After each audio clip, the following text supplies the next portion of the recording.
നമസ്കാരം സുഹൃത്തുക്കളെ, മാങ്ക മുട്ടായുടെ പുതിയൊരു സോളോ ലെവലിംഗ് വീഡിയോയിലേക്ക് എല്ലാവർക്കും സ്വാഗതം. കഴിഞ്ഞ വീഡിയോയിൽ സിസ്റ്റം വഴി കരുത്ത് നേടിയ ജിൻവുവിനെയാണ് നമ്മൾ കണ്ടത്. എന്നാൽ ഇപ്പോൾ കളിയുടെ രീതി മാറുകയാണ്. രാക്ഷസന്മാരെ മാത്രമല്ല, മനുഷ്യൻ്റെ ഉള്ളിലെ കൊടും ക്രൂരതയെയും അവന് നേരിടേണ്ടി വരുന്നു. ഇന്ന് നമ്മൾ നോക്കാൻ പോകുന്നത് അതിഗംഭീരമായ ആക്ഷൻ നിറഞ്ഞ സീസൺ 1 എപ്പിസോഡ് 5, 6 എന്നിവയുടെ പൂർണ്ണമായ റീക്യാപ്പും എക്സ്പ്ലനേഷനുമാണ്. നേരെ വീഡിയോയിലേക്ക് കടക്കാം. എപ്പിസോഡ് 4 അവസാനം ഇൻസ്റ്റൻസ് ഡൺജിയനിലെ ബോസായ കസാക്കയെ ജിൻവു വെറും കൈകൊണ്ട് കൊലപ്പെടുത്തുന്നത് നമ്മൾ കണ്ടു. അതിൽ നിന്നും ലഭിച്ച കസാക്കാസ് വെനം ഫാങ് ഡാഗറും എടുത്തു പുറത്തു വരുമ്പോൾ മറ്റൊരു ഹണ്ടർ സംഘം ഒരു വലിയ ഗോലമുമായി പോരാടുകയായിരുന്നു. അവർക്ക് പരാജയമുറപ്പായ ആ നിമിഷം ദൂരെ നിന്നും ജിൻവു തന്റെ ഒടിഞ്ഞ വാൾ സർവ്വശക്തിയുമെടുത്ത് ഗോലമിന്റെ നേരെ എറിയുകയും ആ ഒറ്റയേറിന് അത് തകർന്നു വീഴുകയും ചെയ്യുന്നു. തിരികെ നടക്കുമ്പോൾ താൻ കൂടുതൽ ഉയരം വെച്ചെന്നും ശരീരം കൂടുതൽ ദൃഢമായെന്നും അവൻ തിരിച്ചറിയുന്നു. Episode 5, A pretty good deal. ആശുപത്രിയിലെ നഴ്സുമാർക്കിടയിൽ ഇപ്പോഴത്തെ പ്രധാന ചർച്ചാ വിഷയം ജിൻവു ആണ്. സിസ്റ്റം നൽകിയ കഠിനമായ സ്ട്രെങ്ത് ട്രെയിനിങ് കാരണം അവന്റെ ബോഡിയൊക്കെ അടിപൊളിയായി മാറിയിരുന്നു. വർക്കൗട്ടിന് ശേഷം അവനെ കണ്ട നഴ്സ് ചോയ് യൂർ അവന്റെ മസിൽസ് കണ്ട് ശരിക്കും ഒന്ന് ബ്ലഷ് ചെയ്തു പോയി. പിന്നെ അവൾ ധൈര്യം സംഭരിച്ച് അവനോട് ഡിസ്ചാർജ് കാര്യം പറയുകയും ആ ഗ്യാപ്പിൽ അവന്റെ ഫോൺ നമ്പർ ചോദിക്കുകയും ചെയ്തു. ഇതൊന്നും മനസ്സിലാക്കാത്ത ജിൻവു ഇതൊക്കെ ഹോസ്പിറ്റൽ പ്രൊസീജിയറിന്റെ ഭാഗമാണെന്ന് കരുതി വളരെ ഇന്നസെന്റായി തന്റെ നമ്പർ അവൾക്ക് കൊടുത്തു. അതേസമയം എസ്രാങ് ഹണ്ടറായ ബേക്ക് യൂൻഹോ ഒരു മോർണിംഗ് ന്യൂസ് ഷോയിൽ സംസാരിക്കുകയാണ്. തന്റെ സ്കിൽസ് എപ്പോഴും ഷാർപ്പായി നിലനിർത്താൻ താൻ ദിവസവും ചെയ്യുന്ന ട്രെയിനിങ് റുട്ടീനെ കുറിച്ചും ഫയർഫോഴ്സിൽ ജോലി ചെയ്തിരുന്ന കാലം മുതൽ തനിക്കുള്ള ശീലമാണിതെന്നും ബേക്ക് വെളിപ്പെടുത്തുന്നു. ജിൻവുവിന്റെ വീട്ടിൽ അനിയത്തി ജിന ടിവിയിൽ ഈ ഇന്റർവ്യൂ കണ്ടുകൊണ്ടിരിക്കുമ്പോഴാണ് സ്കൂളിൽ പോകാൻ ലേറ്റായ കാര്യം ഓർക്കുന്നത്. ഉറക്കച്ചടവോടെ എഴുന്നേറ്റ് വരുന്ന ജിൻവുവിനെ കണ്ട് അവൾ ശരിക്കും ഞെട്ടി. അവൻ പണ്ടത്തേക്കാൾ കൂടുതൽ സ്ട്രോങ് ആയെന്നും ഹൈറ്റ് വെച്ചെന്നും അവൾക്ക് മനസ്സിലായി. അവൾ ഷൂസ് ഇട്ട് സ്കൂളിലേക്ക് ഇറങ്ങാൻ നേരം മഴ പെയ്യാൻ സാധ്യതയുള്ളതുകൊണ്ട് കുടയെടുക്കാൻ ജിൻവു പറയുന്നു. അവൾ വേണ്ടെന്ന് പറഞ്ഞിട്ടും ഒരു കെയറിംഗ് ആയ ചേട്ടനെ പോലെ അവൻ അവളെ നിർബന്ധിച്ച് കുട കൊടുത്തു വിടുന്നു. പെട്ടെന്നാണ് വീട്ടുടമസ്ഥന്റെ കോൾ വരുന്നത്. വാടക കൊടുക്കാൻ ലേറ്റായ കാര്യം ഓർമ്മിപ്പിക്കാനായിരുന്നു അത്. സമയം നീട്ടിത്തരാമെന്ന് അവർ പറഞ്ഞെങ്കിലും മറ്റൊരാളെ ബുദ്ധിമുട്ടിക്കാൻ താല്പര്യമില്ലാത്തതുകൊണ്ട് ജിൻവു അത് സ്നേഹപൂർവ്വം നിരസിച്ചു. പെട്ടെന്ന് തന്നെ വാടക കൊടുക്കാൻ പണം കണ്ടെത്താനായി അവൻ ഓൺലൈനിൽ പുതിയ റെയ്ഡ് ജോലികൾ തപ്പാൻ തുടങ്ങി. അങ്ങനെ ഓൺലൈനിൽ തിരയുന്നതിനിടയിൽ ഒരു പ്രത്യേക റെയ്ഡ് ജോലി അവന്റെ കണ്ണിലുടക്കി. തന്റെ ഡെയിലി കോസ്റ്റണിന്റെ ഭാഗമായി ഓടിക്കൊണ്ട് തന്നെ ജിൻവു ആ കൺസ്ട്രക്ഷൻ സൈറ്റിലെ ഗേറ്റിന് മുന്നിലുള്ള മീറ്റിംഗ് സ്പോട്ടിൽ എത്തിച്ചേർന്നു. അവിടെ വെച്ച് റെയ്ഡ് ലീഡറായ ഹ്വാങ് ഡോങ്സുകിനെ അവൻ കണ്ടുമുട്ടി. ഒരു സീറാങ് ഡൺജിയനിൽ കയറാൻ ആവശ്യമായ ആളുകളുടെ എണ്ണം തികയ്ക്കാൻ വേണ്ടി മാത്രമാണ് ജിൻവുവിനെ വിളിക്കുന്നതെന്നും ഫൈറ്റ് മുഴുവൻ തങ്ങൾ ചെയ്തോളാമെന്നും ലീഡർ അവന് ഉറപ്പുകൊടുത്തു. ആ ഗ്രൂപ്പിൽ ഒരു ഹീലർ ഇല്ലാത്തത് അവനിൽ ചെറിയ സംശയമുണ്ടാക്കിയെങ്കിലും അവൻ റിലീസ് ഫോമിൽ ഒപ്പിട്ട് റെയ്ഡിൽ ജോയിൻ ചെയ്തു. ഗേറ്റിലേക്ക് നടക്കുന്നതിനിടയിൽ കൂട്ടത്തിലെ ഏറ്റവും പ്രായം കുറഞ്ഞ ഹണ്ടർ അവനെ പരിചയപ്പെട്ടു. വില കൂടിയ പുതിയ ആർമറൊക്കെ ധരിച്ച സംസാരിക്കാൻ ഏറെ ഇഷ്ടമുള്ള 21-കാരനായ ഒരു ഡിറാങ് ഹണ്ടർ ആയിരുന്നു യു ജിൻഹോ. ഗേറ്റിന്റെ വലിയ വലിപ്പം കണ്ട് പേടിച്ച ജിൻഹോയോട് അതിൽ നിന്നും പുറത്തുവരുന്ന മാന്ത്രിക ശക്തിയുടെ അടിസ്ഥാനത്തിലാണ് റാങ്ക് നിശ്ചയിക്കുന്നതെന്നും വലിപ്പത്തിലല്ല കാര്യമെന്നും ജിൻഹോ പറഞ്ഞുകൊടുത്തു. ഡഞ്ചിയനിന്റെ ഉള്ളിൽ കയറി അവർക്ക് അവിടെ യാതൊരുവിധ രാക്ഷസന്മാരെയോ ഗ്ലോ സ്റ്റോണുകളോ കാണാൻ കഴിഞ്ഞില്ല. ടണലിലെ ഒരിടത്തെത്തിയപ്പോൾ മുകളിൽ നിന്ന് ആക്രമിക്കാൻ വരുന്ന ഇൻസെക്ട് ടൈപ്പ് രാക്ഷസന്മാരുടെ സാന്നിധ്യം ജിൻവുവിന് ഫീൽ ചെയ്തു. അവൻ മുന്നറിയിപ്പ് നൽകിയ ഉടനെ ഉറുമ്പുകളെ പോലെയുള്ള ഒരു കൂട്ടം രാക്ഷസന്മാർ അവരെ ആക്രമിച്ചു. ഹണ്ടർമാർ വളരെ പ്ലാനിങ്ങോടെയാണ് അവയെ നേരിട്ടത്. ജിൻഹോ തന്റെ ആർമറിന്റെ ബലത്തിൽ അവരോട് പിടിച്ചു നിന്നു. എന്നാൽ അവിടെ എന്തോ ഒരു പന്തികേട്ടുള്ളതായി ജിൻവുവിന് തോന്നി. അവർ ബോസ് ചേംബറിൽ എത്തുമ്പോൾ അവിടെ തിളങ്ങുന്ന മാന സ്റ്റോണുകളും അതിന് നടുവിലായി ഉറങ്ങിക്കിടക്കുന്ന ഭീമാകാരനായ ഒരു ചിലന്തിയെയും കണ്ടു. കോൺട്രാക്ട് പ്രകാരം ഇതിന്റെ ഒരു വിഹിതം ജിൻവുവിനും അവകാശപ്പെട്ടതാണെന്ന് ജിൻഹോ ലീഡറെ ഓർമ്മിപ്പിച്ചു. ആ ഉറങ്ങുന്ന ഡൺജിയൻ ബോസിനെ തീർക്കാൻ വേണ്ടി എക്യുപ്മെന്റ്സ് എടുത്തുകൊണ്ട് വരാമെന്നും അതുവരെ നിങ്ങൾ ഇവിടെ തന്നെ നിൽക്കണമെന്നും പറഞ്ഞ് ഹ്വാങ് ബാക്കിയുള്ളവരുമായി പുറത്തേക്ക് പോയി. എന്നാൽ അതൊരു വലിയ ചതിയായിരുന്നു. ഹ്വാങ്ങും സംഘവും പുറത്തിറങ്ങിയ ഉടനെ ഒരു സ്ഫോടനത്തിലൂടെ ആ ചേംബറിന്റെ വാതിൽ അടച്ചുപൂട്ടി. ജിൻവുവും ജിൻഹോയും ആ ഭീമൻ ചിലന്തിക്കൊപ്പം ഉള്ളിൽ പെട്ടുപോയി. ആ ചിലന്തിക്ക് ഇവരെ രണ്ടുപേരെയും ഇരയായി നൽകിയാൽ വയറു നിറഞ്ഞ് അത് വീണ്ടും ഉറങ്ങാൻ പോകുമെന്നും ആ തക്കത്തിന് യാതൊരു റിസ്കും ഇല്ലാതെ മാന ക്രിസ്റ്റലുകൾ മുഴുവൻ സ്വന്തമാക്കാം എന്നുമായിരുന്നു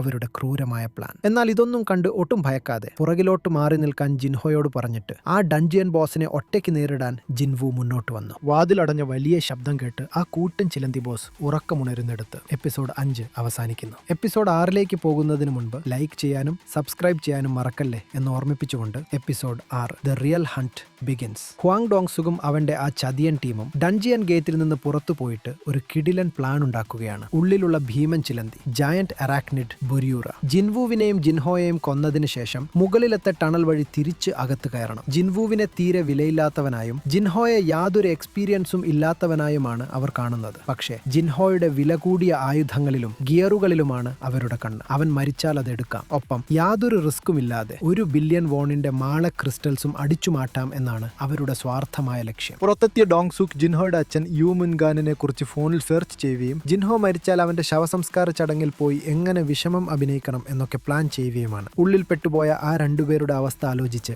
അവരെ കളിയാക്കി ചിരിക്കുകയും ചെയ്യുന്നു. ഡഞ്ചിയൻ ബോസിന്റെ മുന്നിൽപ്പെട്ട ജിൻഹോ ആകെ പേടിച്ചുപോയി. ഒരു സി റാങ്ക് ബോസിനെ ഒറ്റയ്ക്ക് തീർക്കണമെങ്കിൽ ചുരുങ്ങിയത് ബി റാങ്ക് എങ്കിലും വേണം. അതുകൊണ്ട് ഫൈറ്റ് ചെയ്യുന്നതിന് പകരം നമുക്ക് എങ്ങനെങ്കിലും പുറത്തു കടക്കാൻ വഴി നോക്കാം എന്ന് അവൻ ജിൻവുവിനോട് പറഞ്ഞു. പക്ഷേ താൻ ഇതിനു മുൻപ് കൊന്ന കസാക്കയെക്കാളും സ്റ്റോൺ ഗോളത്തിനേക്കാളും വലിയ അപകടമാണ് മുന്നിലുള്ളതെങ്കിലും ജിൻവു പിന്മാറാൻ തയ്യാറായിരുന്നില്ല. ഒരു പുഞ്ചിരിയോടെ അവൻ ആ ചിലന്തിയെ ആക്രമിക്കാൻ തുടങ്ങി. ഇതുകണ്ട് ജിൻഹോ ശരിക്കും ഞെട്ടിപ്പോയി. തന്റെ ഡാഗർ വെച്ച് ജിൻഫു ആഞ്ഞു വെട്ടിയെങ്കിലും ചിലന്തിയുടെ കട്ടിയുള്ള പുറന്തോടിൽ അത് കൊണ്ടില്ല. എന്നിട്ടും അവൻ വിട്ടുകൊടുക്കാതെ അതിന്റെ കരുത്തുറ്റ അറ്റാക്കുകൾ വെട്ടിമാറ്റി അനായാസം തിരിച്ച് ആക്രമിച്ചു കൊണ്ടിരുന്നു. ജിൻഫുവിന്റെ സ്പീഡും സ്കില്ലും കണ്ട ജിൻഹോയ്ക്ക് ഒരു കാര്യം മനസ്സിലായി. ജിൻഫു വെറുമൊരു ഈ റാങ്ക് അല്ല എന്ന്. ആളുകളെ കൊല്ലാൻ ഇഷ്ടമുള്ളതുകൊണ്ട് സ്വന്തം മാജിക് പവർ ഒളിപ്പിച്ചു വെക്കുന്ന ഫോൾസ് റാങ്കേഴ്സ് എന്ന് വിളിക്കുന്ന അപൂർവ ഹണ്ടർമാരുടെ കാറ്റഗറിയിൽപ്പെട്ട ആളാണോ ജിൻഫു എന്ന് അവൻ സംശയിച്ചു. ആ ചിന്ത അവനിൽ വലിയ പേടിയുണ്ടാക്കി. സ്വന്തം അച്ഛനെ ഓർത്ത അവൻ താൻ എന്തിനാണ് ഈ മരണക്കനയിൽ വന്നത് എന്ന് സ്വയം ചോദിച്ചു. സ്പീഡും എജിലിറ്റിയും ഉപയോഗിച്ചുള്ള തുടർച്ചയായ ഫൈറ്റ് കാരണം ജിൻവു പെട്ടെന്ന് തന്നെ ക്ഷീണിച്ചു. ചിലന്തിയുടെ വീക്ക് പോയിന്റ് എവിടെയാണെന്ന് അവന് കണ്ടെത്താൻ കഴിഞ്ഞില്ല. സ്റ്റാമിന തീർന്ന സമയത്ത്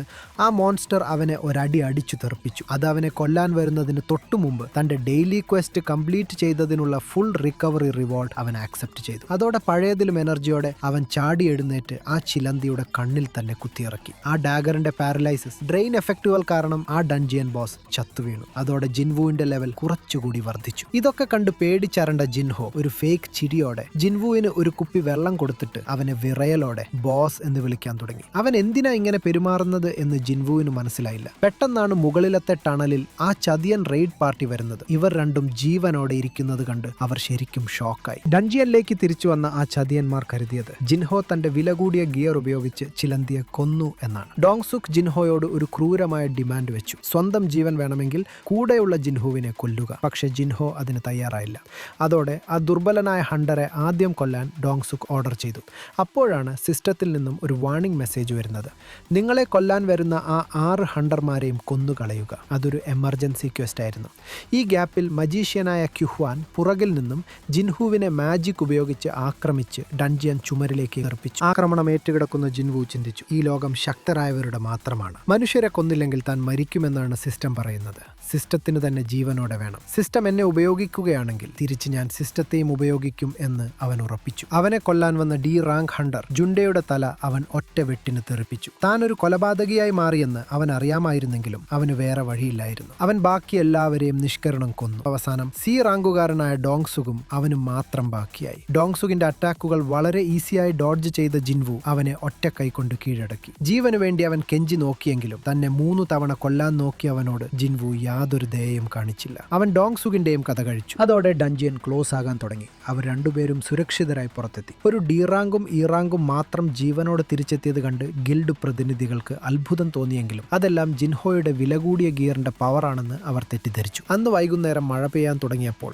രാവിലെ അനിയത്തിക്ക് നിർബന്ധിച്ച് കുട കൊടുത്തു വിട്ടല്ലോ എന്നോർത്ത് ജിൻഹോവിന് വലിയ ആശ്വാസം തോന്നി. അടുത്തതെന്ത്? തന്റെ രഹസ്യം കാത്തു സൂക്ഷിക്കാൻ ജിൻഹോവിന് കഴിഞ്ഞു. എന്നാൽ അവനൊരു കാര്യം ഉറപ്പായി. ഈ സിസ്റ്റം തന്നെ കൂടുതൽ കരുത്തനാക്കാൻ എന്തും ചെയ്യിപ്പിക്കും. മറുവശത്ത് വലിയൊരു പ്രശ്നം പുകയുന്നുണ്ട്. കൊല്ലപ്പെട്ട ഹ്വാങ് ഡോങ്സുകിന് അമേരിക്കയിൽ ഒരു അനിയനുണ്ട്, ഹ്വാങ് ഡോങ്സു. അയാൾ ഒരു എസ് റാങ്ക് ഹണ്ടറാണ്. തന്റെ ചേട്ടൻ ഒരു സി റാങ്ക് ഡഞ്ചിയനിൽ മരിച്ചു എന്ന് കേൾക്കുമ്പോൾ അയാൾക്ക് സംശയം തോന്നുന്നു. ഇതിന് പിന്നിൽ ആരായാലും അവരെ താൻ കൊല്ലുമെന്ന് അയാൾ പ്രതിജ്ഞ ചെയ്യുന്നു. അതുപോലെ തന്നെ തന്റെ ജീവൻ രക്ഷിച്ച ജിൻമുവിനോട് ജിൻഹോ ഒരു വലിയ ഓഫർ മുന്നോട്ട് വയ്ക്കുന്നു. എന്താണ് ഓഫർ? ഈ എസ് റാങ്ക് ഹണ്ടർ ജിൻമുവിനെ തേടി വരുമോ? അത് നമുക്ക് എപ്പിസോഡ് 7ന്റെ വീഡിയോയിൽ കാണാം. അപ്പോൾ സുഹൃത്തുക്കളെ, എപ്പിസോഡ് 5ന്റെയും 6ന്റെയും കഥ നിങ്ങൾക്ക് വളരെ വ്യക്തമായി മനസ്സിലായി എന്ന് വിശ്വസിക്കുന്നു. ഇതിൽ ജിൻമു ആ ലിസേർഡ് ഹണ്ടർമാരെ നിഷ്കരണം കൊന്നൊടുക്കിയ ആ രംഗം കണ്ടപ്പോൾ നിങ്ങൾക്ക് എന്തു തോന്നി? സിസ്റ്റം നൽകിയ ആ എമർജൻസി ക്വസ്റ്റ് ശരിയായിരുന്നോ? നിങ്ങളുടെ അഭിപ്രായങ്ങൾ താഴെ കമന്റ് ചെയ്യുക. ഈ വീഡിയോ നിങ്ങൾക്ക് ഇഷ്ടമായെങ്കിൽ ഉറപ്പായിട്ടും ലൈക്ക് ചെയ്യുക. നിങ്ങളുടെ കൂട്ടുകാർക്ക് ഷെയർ ചെയ്തു കൊടുക്കുക. ഇതുപോലുള്ള കൂടുതൽ ആനിമെ എക്സ്പ്ലനേഷൻ വീഡിയോകൾക്കായി നമ്മുടെ മങ്കാമുട്ടായി ചാനൽ ഇപ്പോൾ തന്നെ സബ്സ്ക്രൈബ് ചെയ്യുക. അടുത്ത വീഡിയോയിൽ കാണുന്നതുവരെ സീ യു സൂൺ.